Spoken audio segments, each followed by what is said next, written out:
Ne tuez pas les acariens rouges. L'acarien prédateur est votre ami. Si vous regardez de près les plantes d'extérieur, et parfois même des plantes d'intérieur, vous verrez parfois un minuscule acarien rouge qui se déplace assez rapidement sur une feuille ou une tige. Puisqu'il a 8 pattes et qu'il est rouge, il doit donc être une araignée rouge, n'est-ce pas? Mais non. Aussi petit soit-il, si l'acarien est clairement visible, en présumant que vous portez vos lunettes, et s'il est tout seul, il ne s'agit pas de la redoutable araignée rouge Tetranychus urticae, mais plutôt d'un acarien prédateur. Il y a toutes sortes d'espèces de ces acariens, dans plusieurs familles Amblyceius, Balostrium, Phytozeulu, etc.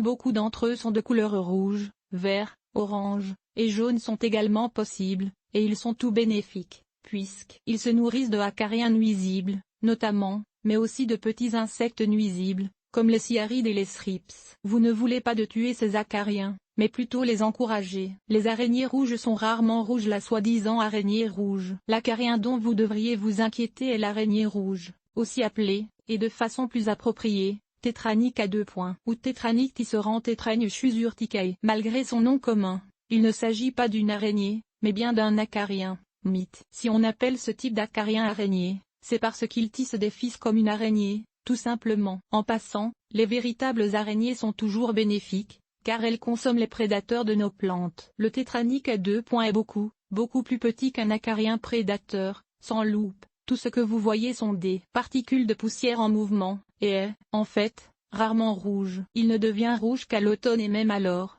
seulement à l'extérieur. La plupart du temps, il est plutôt verdâtre et porte 2 taches plus foncées, d'où le nom tétranyque à 2 points. Toile d'araignée rouge.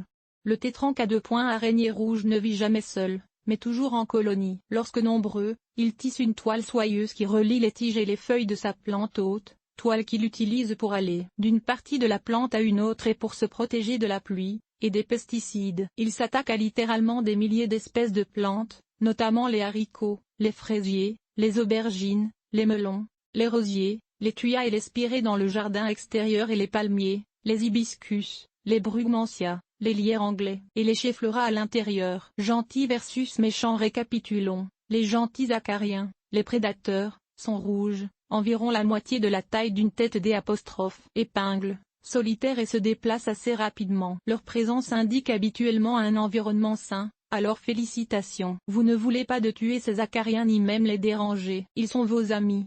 Les acariens méchants, les soi-disant araignées rouges, sont de la taille d'une poussière, vivent en colonie, tissent une toile et sont rarement rouges. Ils sucent la sève des plantes, les faisant jaunir et même mourir si on les laisse proliférer. Vous ne voulez pas en avoir sur vos plantes. Une bonne douche chassera les tétranyques. Un jet d'eau puissant suffit souvent à détruire leur toile et à réduire leur population à presque rien. Ou ajouter un peu de savon insecticide à la vaporisation pour les tuer purement et simplement. Quand ils s'attaquent aux plantes d'intérieur, les rincer sous la douche fera des merveilles. Comme les tétranyques à 2 points prolifèrent sous des conditions de chaleur et de sécheresse, rincez le feuillage de vos plantes d'intérieur de temps en temps. Gardez la température plus fraîche et augmenter l'humidité de l'air aideront à les décourager. À l'extérieur, vous remarquerez que les tétranyques causent rarement de problèmes quand l'été est frais et pluvieux, mais quand il fait chaud et, surtout, sec, ils prolifèrent. Par une période de sécheresse, donc, rincer occasionnellement le feuillage de vos plantes est probablement le seul traitement que vous aurez à faire. Bestiole prédateur ou bestiole bénéfique? Pour être un bon jardinier, il faut apprendre à faire la distinction.